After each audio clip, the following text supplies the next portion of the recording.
IPL থেকে মোস্তাফিজের শেখার কিছু নেই, ওয়ার্কলোড ম্যানেজমেন্টের জন্যই তাকে দেশে ফেরানো হচ্ছে বললেন জালাল ইউনুস। উড়িয়ে দিলেন হাতুড়ুর দেশে না ফেরার গুজব। টি-20 বিশ্বকাপ খেলতে 16ই মে যুক্তরাষ্ট্র যাবে বাংলাদেশ দল। হিউস্টনে হবে 3 দিনের প্রস্তুতি ক্যাম্প। শনিবার শুরু ক্রিকেটারদের ফিটনেস টেস্ট। আইপিএলে যত্ন নেওয়া হয় না বলে তাসকিনের এনওসি মেলেনি। খোড়া যুক্তি বিসিবির। ঢাকা এক্সপ্রেসের প্রতি দ্বিমুখী নীতিতে আবাহনীর প্রভাব থাকার গুঞ্জন। বঙ্গবন্ধু ও বঙ্গমাতা গোল্ড কাপের নাম উঠবে গিনেস বুকে। প্রত্যাশা প্রাথমিক ও গণশিক্ষা প্রতিমন্ত্রীর। রাজধানীর 3000 শিক্ষা প্রতিষ্ঠানের মাঠ সংস্কারের প্রতিশ্রুতি।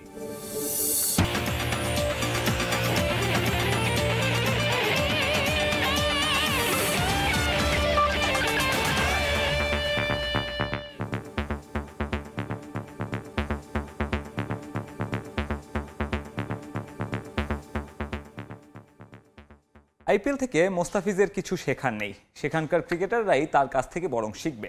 জিম্বাবুয়ে সিরিজের পরিবর্তে পুরো আইপিএলে এই পেসারকে খেলার অনুমতি দেওয়া উচিত। আকরাম খানের এমন মন্তব্যের পাল্টা বক্তব্য দিয়েছেন Jalal Yunus. Cricket operations chairman বলেন, বিশ্বকাপের আগে ওয়ার্কলোড ম্যানেজমেন্টের জন্যই ফিজকে দেশে ফেরানো হচ্ছে। তিনি আরও জানান, 21শে এপ্রিল রাতে ঢাকায় আসবেন হেড কোচ হাতুরু সিংহে। তবে তামিম ইকবালের জাতীয় দলে ফেরা প্রসঙ্গে পরিষ্কার করে কিছু বলেননি জালাল ইউনুস। জিম্বাবুয়ের যে স্ট্রেংথ, ওটার চেয়ে কিন্তু আপনার আইপিএল স্ট্রেংথ কিন্তু অনেক বেশি। তো আমার মনে হয় ওখানে হলেও he can learn lot of things. মুস্তাফিজকে আইপিএলে খেলে এখনো শেখার কিছু নাই। মুস্তাফিজের লার্নিং প্রসেস ওভার। বরঞ্চ মুস্তাফিজের থেকে শিখতে পারে ওখানে আইপিএলে অনেক প্লেয়াররা। একই ক্রিকেট বোর্ড, কিন্তু দুই পরিচালকের দু রকম কথা। এতে বাংলাদেশের কোনো বেনিফিট হবে না। এটা মুস্তাফিজের কাছে থেকে অন্যদের বেনিফিট হবে। মুস্তাফিজকে দেশে ফিরানো মানেই যে আমরা জিম্বাবুয়ে সিরিজকে খেলাবো তা না। তাকে ওয়ার্কলোড দিব, প্রেশার কমাবো, দলের সাথে থাকবে। যাওয়ার আগে তো তাকে he has to be fit, physically fit. Exhausted হয়ে গেলে তো সে তো ডেলিভার করবে না। তাহলে আমার কি দরকার? আই নিড হিম। আমাকে তো সে যাতে ফ্রেশ মুস্তাফিজ চাই। পাকিস্তানের বিপক্ষে আসন্ন টি-20 সিরিজের জন্য আনকোরা এক দল ঘোষণা করেছে নিউজিল্যান্ড ক্রিকেট বোর্ড। প্রথম সারির বেশিরভাগ ক্রিকেটার ওই সময় খেলবেন আইপিএলে। বিশ্বের সবচেয়ে বড় ফ্র্যাঞ্চাইজি টুর্নামেন্টকে কিউইরা দিচ্ছে বাড়তি গুরুত্ব, কিন্তু টাইগারদের ক্ষেত্রে চিত্রটা ভিন্ন। আমাদের প্লেয়ারদের মধ্যে লিমিটেশন আছে। এই লিমিটেশনটা আমাদের তো লুক আফটার করতে হবে তাদের জন্য। তো আমরা যত তাদের যাতে ওয়ার্কলোড যাতে তাদের ওইভাবে দিতে পারি সেইভাবে চিন্তা করতে পাঠাতে হবে। আমরা যে নিউজিল্যান্ড দিয়েছে বলে যে আমাদেরও সব পাঠাই দিতে হবে, এটা কি কোনো ম্যান্ডেটরি কিনা? সম্প্রতি দেশের একটি গণমাধ্যমে খবর বের হয়, বাংলাদেশ দলে আর ফিরতে চান না হেড কোচ চান্ডিকা হাথুরু সিংহে। তবে এই খবরকে গুজব বলে উড়িয়ে দিয়েছে বিসিবি। আসন্ন জিম্বাবুয়ে সিরিজে হাথুরুর পাশাপাশি দায়িত্ব পালন করবেন নতুন স্পিন বোলিং কোচ মুশতাক আহমেদও। আমাদের হেড কোচ আসবেন 21 তারিখে রাত্রেবেলায়। 22 তারিখ থেকে মোস্ট অফ দ্য কোচেস 22-23 তারিখের মধ্যে they will be available. Zimbabwe সিরিজের আগে আমাদের নতুন যে একজন কোচ, আমরা স্পিন বোলিং কোচ দেখেছি মুশতাক আহমেদ আসার কথা। মুশতাক আহমেদ আমাদের থাকা অবস্থাতে স্পিনার হান্টার যদি করতে পারি আমাদের জন্য খুবই ভালো হবে। এদিকে তামিম ইকবালের আন্তর্জাতিক ক্যারিয়ার নিয়ে নানা মহলে নানা কথা। অনেকদিন ধরেই শোনা যাচ্ছে জাতীয় দলে ফিরতে নাকি শর্ত দিয়েছেন তামিম। সোমবার অধিনায়ক নাজমুল হোসেন শান্ত আর ক্রিকেট অপারেশনস চেয়ারম্যান জালাল ইউনুসের সঙ্গে মিটিংও করেছেন তিনি। কি কথা হলো সাবেক অধিনায়কের সঙ্গে? তামিম ইকবাল নিশ্চয়ই তার কোনো ক্রিকেট প্ল্যান নিয়ে আমাদের সাথে আলাপ করেছে। কি আলাপ করেছে এটা তো এখন আমি আপনাদের বলতে পারছি না। 4-5 দিনের মধ্যেই ঢাকায় আসার কথা সব বিদেশি কোচের। ফিটনেস ক্যাম্পও শুরু হবে শিগগিরই। তবে শুরু থেকেই যুক্তরাষ্ট্রে অবস্থানরত সাকিব আল হাসানকে ক্যাম্পে পাওয়া যাবে কিনা তা নিয়ে রয়েছে ধোঁয়াশা। মাকসুম আলম খান, সময় সংবাদ, ঢাকা। টি-20 বিশ্বকাপ খেলতে আগামী 16ই মে যুক্তরাষ্ট্র যাবে বাংলাদেশ জাতীয় ক্রিকেট দল। হিউস্টনে করবে 3 দিনের প্রস্তুতি ক্যাম্প। যুক্তরাষ্ট্রের বিপক্ষে সিরিজ শেষে টাইগাররা যাবে লর্ডার হিলে, খেলবে আইসিসির অফিসিয়াল 2টি প্রস্তুতি ম্যাচ। এদিকে জিম্বাবুয়ের বিপক্ষে সিরিজ সামনে রেখে নবনিযুক্ত strength and conditioning coach Nathan ক্যালির অধীনে আগামী শনিবার হবে ক্রিকেটারদের ফিটনেস টেস্ট, যা হবে বঙ্গবন্ধু জাতীয় স্টেডিয়ামের অ্যাথলেটিক্স ট্র্যাকে। টাইগার অধিনায়কের কড়া বারণ, তবুও স্বপ্ন দেখতে নেই কমানা।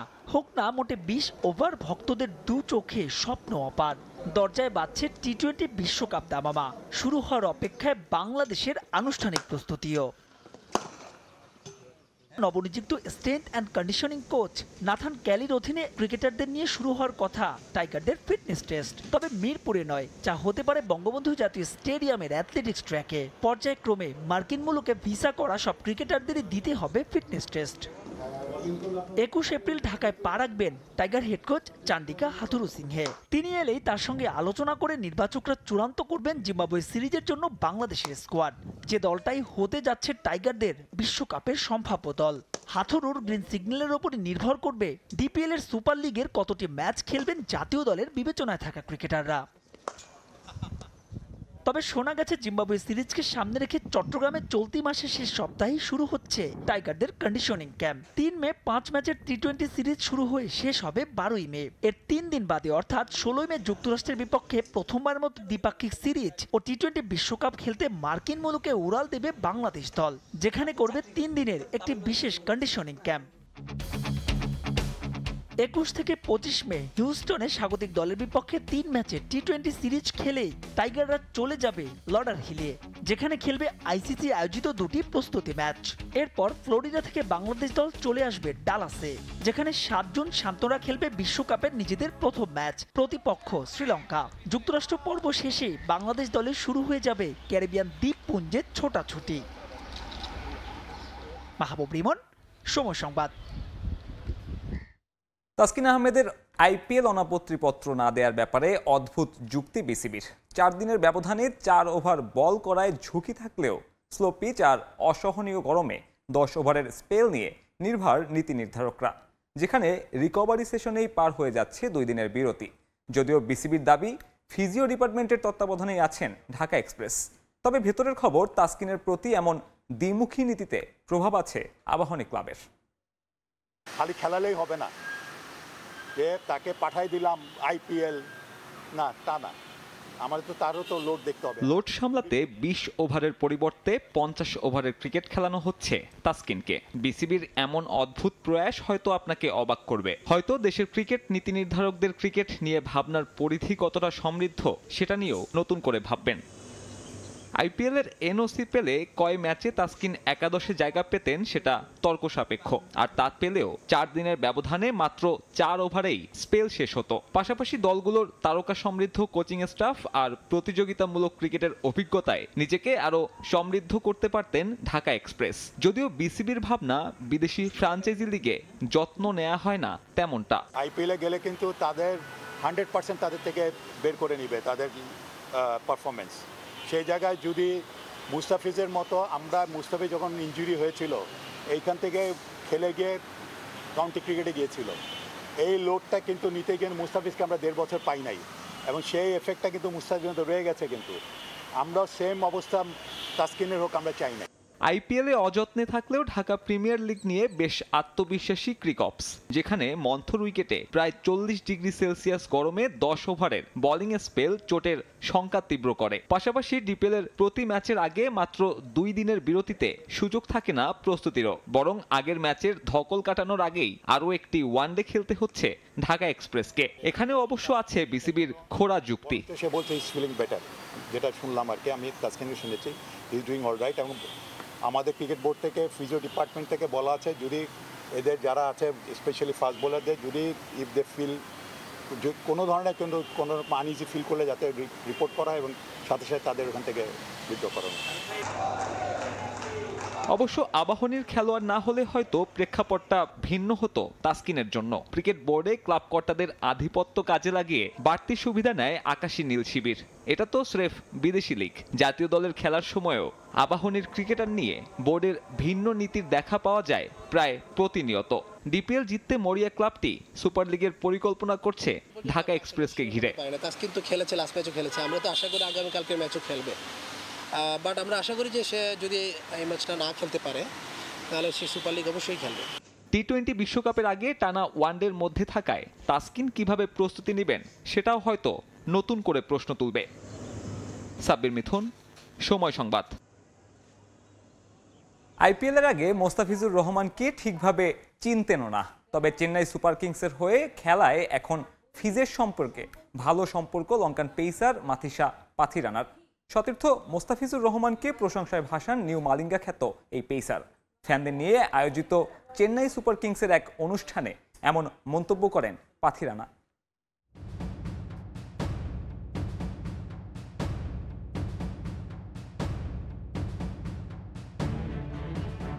সম্প্রতি বাংলাদেশ শ্রীলঙ্কা ম্যাচ মানে চরম উত্তেজনা। দু দলের লড়াইয়ের উত্তেজনা ছড়িয়ে পড়ে সমর্থক থেকে মাঠের ক্রিকেটারদের মাঝেও। নাগিন ডান্স থেকে টাইমড আউট সেলিব্রেশন, কি না হয় বাংলাদেশ শ্রীলঙ্কা লড়াইয়ে। শুরুটা হয়েছিল নিধাস ট্রফিতে নাগিন ডান্স দিয়ে, এরপর বিশ্বকাপে অ্যাঞ্জেলা ম্যাথিউসের টাইম আউট কাণ্ড নিয়ে দু দলের খেলোয়াড়দের মাঝে কথার লড়াইও জমে উঠেছিল বেশ। আর সবশেষ দ্বিপাক্ষিক সিরিজে এই দুই দলের লড়াইয়ের উত্তাপ পেয়েছিল ভিন্ন মাত্রা। টি-20 সিরিজ জিতে টাইমড আউট সেলিব্রেশন করে লঙ্কানরা, সে জবাবে ওয়ানডে সিরিজ শেষে টাইমড আউট সেলিব্রেশন করেন মুশফিকুর রহিম। সেই সিরিজে লঙ্কান শিবিরে ছিলেন পেসার মাথিসা পাথি রানা, বাংলাদেশের হয়ে খেলেছিলেন মুস্তাফিজুর রহমান। দুই প্রতিদ্বন্দ্বী এক হয়েছেন আইপিএল এর চেন্নাই শিবিরে। চলমান আসরে চেন্নাই সুপার কিংসের পেস অ্যাটাক সামলাচ্ছেন পাথি রানা ও মুস্তাফিজ। ফিজ ও নিউ মালিঙ্গা এখন পর্যন্ত চেন্নাই জার্সিতে তুলে নিয়েছেন 18টি উইকেট, যার 10টি পেয়েছেন ফিজ। ডেথ ওভারে এই ডুওকে বেশ ভালোভাবে কাজে লাগাচ্ছে ধোনির চেন্নাই। অথচ এক অনুষ্ঠানে মুস্তাফিজকে না চেনার কথা জানান লঙ্কান পেস সেন্সেশন পাথি রানা। বাংলাদেশের ক্রিকেটারদের সঙ্গে লঙ্কান ক্রিকেটারদের সম্পর্কের প্রসঙ্গ টেনে সিএসকে শিবিরে ফিজের সঙ্গে পাথি রানার বন্ধুত্ব জমে উঠেছে কিনা উপস্থাপকের এমন প্রশ্নের জবাবে আইপিএল এর আগে কাটার মাস্টারকে না চেনার কথা জানান পাথি রানা। সত্যি কথা বলতে চেন্নাই সুপার কিংসে আসার আগে আমি মুস্তাফিজকে চিনতাম না, তার সঙ্গে আমার কখনো কথা হয়নি, কিন্তু এখন মনে হয় সে খুব ভালো মানুষ। প্লেয়ারদের সঙ্গে ফ্যানদের মিট অ্যান্ড গ্রিট অনুষ্ঠানে আরও উপস্থিত ছিলেন ঋতুরাজ গায়কোয়াড় ও শুভম দুবে। চলমান আইপিএলে বেশ ভালো সময় পার করছেন এই তিন ক্রিকেটার। সেই সঙ্গে দারুণ ছন্দে আছে তাদের দল চেন্নাই সুপার কিংস। 6 ম্যাচে 8 পয়েন্ট নিয়ে টেবিলের 3-এ আছে চেন্নাই। ফাহিম ইসলাম, সময় সংবাদ। 2022 সালের বর্ষসেরা ক্রীড়াবিদ নির্বাচিত হয়েছেন বাংলাদেশ নারী ফুটবল দলের সাফ জয়ী অধিনায়ক সাবিনা খাতুন। আর 2023 সালের বর্ষসেরার পুরস্কার জিতেছেন এশিয়ান ইনডোর অ্যাথলেটিক্সে স্বর্ণজেতা ইমরানুর রহমান। সিটি গ্রুপ ও একটি জাতীয় দৈনিকের যৌথ উদ্যোগে দেয়া হয় এই পুরস্কার। অনুষ্ঠানে বাফুফের সভাপতি কাজী সালাউদ্দিনের হাতে তুলে দেয়া হয় আজীবন সম্মাননা। এছাড়াও পুরস্কার পেয়েছেন টাইগার অধিনায়ক নাজমুল হোসেন শান্ত ও মেহেদী হাসান মিরাজ। একই ছাদের নিচে এক ঝাঁক তারকা, এ যেন বাংলাদেশ ক্রীড়াঙ্গনের মিলন মেলা। ক্রিকেট ফুটবল থেকে শুরু করে ক্রীড়াঙ্গনের বিভিন্ন তারকাদের একই মঞ্চে দেখার সৌভাগ্য খুব কমই মেলে। তবে সিটি গ্রুপের পৃষ্ঠপোষকতায় এবং একটি জাতীয় দৈনিক পত্রিকার আয়োজনে ক্রীড়া পুরস্কার অনুষ্ঠানে এমন দৃশ্যের দেখা পাওয়া গেল। 2021 সাল পর্যন্ত নিয়মিত এই অনুষ্ঠানের আয়োজন করা হলেও 2022 সালে তা আলোর মুখ দেখেনি। তাই এবছর একই সঙ্গে 2 বছরের ক্রীড়াবিদদের পুরস্কার দেওয়া হয়। পারফরমেন্সের উপর ভিত্তি করে 2022 ও 2023 2 বছরের মোট 12 জন ক্রীড়াবিদদের হাতে তুলে দেওয়া হয় অর্থ ও সম্মাননা পুরস্কার। 2022 সালের বর্ষসেরা ক্রীড়াবিদ নির্বাচিত হয়েছেন নারী সাবজয়ী অধিনায়ক সাবিনা খাতুন।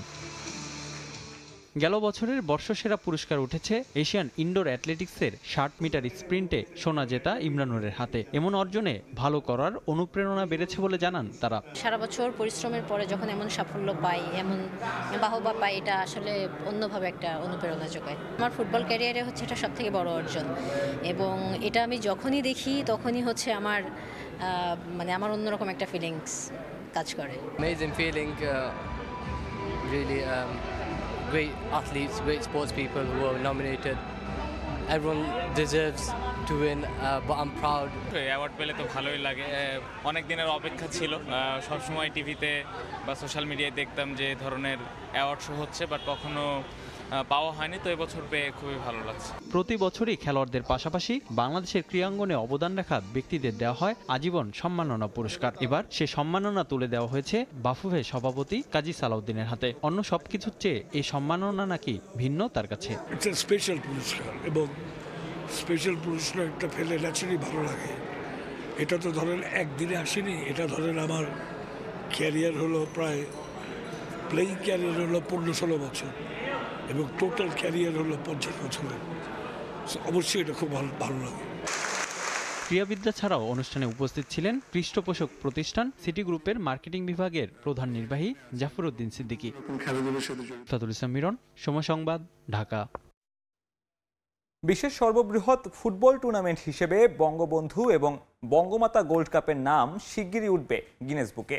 20 তারিখের ফাইনালের আগে আয়োজিত এক সংবাদ সম্মেলনে এই আশা ব্যক্ত করেছেন বাংলাদেশ সরকারের প্রাথমিক ও গণশিক্ষা প্রতিমন্ত্রী রুমান আলী। এই টুর্নামেন্টের মাধ্যমে সারা দেশের প্রত্যন্ত অঞ্চল থেকে ফুটবলাররা উঠে আসছেন, যা দেশের ফুটবলের জন্য ইতিবাচক বলে মনে করেন তিনি। বাচ্চাদের খেলাধুলার জন্য রাজধানীর 3000 শিক্ষা প্রতিষ্ঠানের মাঠ সংস্কার করে দেওয়ার প্রতিশ্রুতি দেন প্রধান প্রতিমন্ত্রী। বঙ্গবন্ধু এবং বঙ্গমাতা গোল্ড কাপ প্রাথমিক বিদ্যালয় ফুটবল টুর্নামেন্টের ফাইনাল আর দুদিন বাদেই। তার আগে সে ম্যাচকে ঘিরে চলছে নানা আয়োজন। 2010 সাল থেকে বঙ্গবন্ধু গোল্ড কাপ ও 2011 সাল থেকে Bangamata Sheikh Fazilatunnesa Mujib gold cup football tournament ধারাবাহিকভাবে আয়োজন করা হচ্ছে। এই বঙ্গমাতা গোল্ড কাপ থেকে উঠে এসেছেন এমন 5 ফুটবলার যারা পরবর্তীতে অংশ নেন সাফ উইমেন্স চ্যাম্পিয়নশিপ 2022-এ এবং অর্জন করেন সাফ জয়ের কৃতিত্ব। তাই এই টুর্নামেন্টটা বরাবরই গুরুত্বপূর্ণ ফুটবল ফেডারেশন এবং গণশিক্ষা মন্ত্রণালয়ের কাছে। 2023 সালে আয়োজিত হওয়া এই টুর্নামেন্টে সারা দেশ থেকে 65,354টি স্কুলের 22,22,036 জন শিক্ষার্থী বিশ্বের সর্ববৃহৎ ফুটবল টুর্নামেন্টে পরিণত করেছে। দেশের এমন কৃতিত্ব ও গৌরব সহসাই গিনেস বুকে স্থান করে নেবে বলে আশাবাদী প্রাথমিক ও গণশিক্ষা প্রতিমন্ত্রী। 22,22,000 শিশু অংশগ্রহণ করেছে। তো এটা একটা অনেক বড় খেলা, এশিয়া মহাদেশে সবচেয়ে বড় খেলা হিসেবে নির্বাচিত হয়েছে এবং বড় টুর্নামেন্ট হিসেবে আছে এখন পর্যন্ত। এর চাইতে বড় টুর্নামেন্ট আর একটিও হয়নি এখনো। তো ওয়ার্ল্ডের সবচেয়ে বড় খেলাই হচ্ছে আসলে এটি। টুর্নামেন্টটিকে নিয়ে যেটা আমাদের প্ল্যান সেটা হচ্ছে আমরা যাতে গ্রিনিস ওয়ার্ল্ড বুকে আমরা নাম লেখাতে পারি। দেশের প্রায় বেশিরভাগ শিক্ষা প্রতিষ্ঠানে শিক্ষার্থীদের খেলার জন্য নেই ভালো মাঠ। এই মাঠ সংস্কার করার জন্য ইতিমধ্যে পরিকল্পনা নিয়েছে মন্ত্রণালয়। রাজধানীতে 3000 শিক্ষা প্রতিষ্ঠানের মাঠ সংস্কার করে দেওয়ার প্রতিশ্রুতি দিলেন প্রতিমন্ত্রী। 3000 মাঠ আমরা প্রস্তুত করার জন্য খেলার জন্য তৈরি করতে যাচ্ছি সামনের দিকে, এগুলো আমাদের পরিকল্পনায় আছে। রাজধানীর আর্মি স্টেডিয়ামে অনুষ্ঠিত হবে এবারের আসরের ফাইনাল ম্যাচ, যেখানে প্রধান অতিথি হিসেবে উপস্থিত থাকবেন প্রধানমন্ত্রী শেখ হাসিনা। ফারজানা জাহান প্রিয়া, সময় সংবাদ, ঢাকা। আবারও স্বাগত খেলার সময়। মানিকগঞ্জের ঘিওরে বাংলা নববর্ষ উপলক্ষে ঘোড়দৌড় সাইকেল প্রতিযোগিতা সহ বসে গ্রামীণ মেলা। এমন প্রতিযোগিতা ও মেলা দেখতে হাজারো মানুষ আসে দূর দূরান্ত থেকে। গ্রামীণ মেলায় এসব প্রতিযোগিতা দেখে মুগ্ধ গ্রামের সাধারণ মানুষ। মানুষকে আনন্দ দেওয়ার জন্যই এই আয়োজন বলে জানান আয়োজকরা। রমজান আলীর ক্যামেরায় মোহাম্মদ ইউসুফ আলীর রিপোর্ট। মানিকগঞ্জের ঘিওর উপজেলার বড় কুষ্টিয়া গ্রামে বাংলা নববর্ষ উপলক্ষে বিকেলে শুরু হয় ঐতিহ্যবাহী ঘোড়দৌড় ও সাইকেল রেস প্রতিযোগিতা। শুরুতে অনুষ্ঠিত হয় সাইকেল রেস, এরপর হয় ঘোড়দৌড়। ঐতিহ্যবাহী খেলা ও মেলা দেখতে আশেপাশের কয়েকটি গ্রামের মানুষ ভিড় করেন মাঠের আশেপাশে। বড় কুষ্টিয়া থেকে কান্দা কুষ্টিয়ার 1.5 কিলোমিটার এলাকা জুড়ে সাইকেল রেস ও ঘোড়দৌড় অনুষ্ঠিত হয়। এই দুই প্রতিযোগিতা নির্মল বিনোদন দেয় গ্রামের বাসিন্দাদের। ছেলে মেয়ে সবাইকে নিয়ে আমরা এখানে আসছি, অনেক আনন্দ। ঘোড়দৌড় দেখলাম, সাইকেল রেস দেখলাম, ভালোই লাগলো। সব মিলে খুব ভালো লাগলো। 100 বছরের উপরে আর কি খেলাটা চলে। আমার 70 বছর বয়স চলে, আমি এ পর্যন্ত দেখতেছি যে এটা মানে খুব আনন্দ ভোগ করতেছে। ঘোড়দৌড় প্রতিযোগিতায় অংশগ্রহণ করার সঙ্গে সাধারণ মানুষদের আনন্দ দিয়ে খুশি ঘোড়দৌড় সওয়ারিরা। 45 বছর দেখি আমার বড় ভাই সাইকেল দেওয়ার দিত, আজকে আমিও সাইকেল দেওয়ার দিচ্ছি, 3 নম্বর প্লেস করছি। মানুষকে আনন্দ দেওয়ার জন্য বা নিজেও আনন্দ পাই। মোটামুটি 27 বছর ধরে ঘোড়া দৌড়াই। এই 3 ডিস্ট্রিক্টের যে কোনো জায়গায় যদি ঘোড়া দৌড়াই আমি সব জায়গায় যাই। 40-42 বছর ধরে ঘোড়া দৌড়াই, দৌড়ে আমি আনন্দ পাই, দর্শকরা আনন্দ দেয়। মিষ্টি মিঠাই, শিশুদের খেলনা সহ নানা পণ্য নিয়ে বসে গ্রামীণ মেলা। সবাইকে নিয়ে মেলায় ভালো সময় কাটিয়ে খুশি শিশু থেকে সব বয়সী মানুষ। বাচ্চা টাচ্চা নিয়ে আসে মেলায়, এখানে মেলা আসলে খুব ভালো লাগে। এখানে আমরা পরিবার সহ সবাই আসছি, মেলায় অনেক ভালো লাগতেছে। আমি আমার বোন বান্ধবী সবাই আসছি, তো মেলায় এসে খুব ভালো লাগছে। বেচাকিরি করে সারতে পারতেছি না, প্রতি বছরই হয়। আনন্দ ভাগাভাগি করার জন্যই আমাদের এই আয়োজন। যুব সমাজকে মাদক ও সন্ত্রাস মুক্ত রাখা সহ গ্রামের মানুষকে আনন্দ দেওয়ার জন্য এই আয়োজন করা হয়েছে বলে জানায় আয়োজক কমিটি। আমরা মূলত এখানে আয়োজন করে থাকি এই গ্রামের মানুষ ভালো থাকুক, সুস্থ থাকুক, মাদক মুক্ত থাকুক, কেউ যেন মাদকের সাথে জড়িত না হয়, নেশার সাথে জড়িত না হয়, মূলত আমাদের সেজন্য এই আয়োজন। মানিকগঞ্জের বড় কুষ্টিয়ার ও ঐতিহ্যবাহী মেলা শতাধিক স্টল নিয়ে বসে গ্রামীণ মেলা। আর ঘোড়দৌড় প্রতিযোগিতায় 20টি ঘোড়া ও 50টি বাইসাইকেল অংশ নেয়। সময় সংবাদ, মানিকগঞ্জ। এ পর্যায়ে খেলার সময়ের শীর্ষ সংবাদ জানিয়ে দিচ্ছি আরেকবার। আইপিএল থেকে মোস্তাফিজের শেখার কিছু নেই, ওয়ার্কলোড ম্যানেজমেন্টের জন্যই তাকে দেশে ফেরানো হচ্ছে বললেন জালাল ইউনুস। উড়িয়ে দিলেন হাথুরুর দেশে না ফেরার গুজব। আইপিএলে যত্ন নেওয়া হয় না বলে তাসকিনের এনওসি মেলেনি। খোড়া যুক্তি বিসিবির, ঢাকা এক্সপ্রেসের প্রতি দ্বিমুখী নীতিতে আবাহনীর প্রভাব থাকার গুঞ্জন।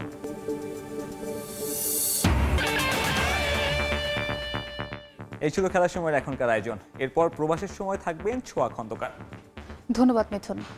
প্রবাসের সময় নিয়ে ফিরছি কিছুক্ষণ পর, সঙ্গেই থাকুন সময়ের।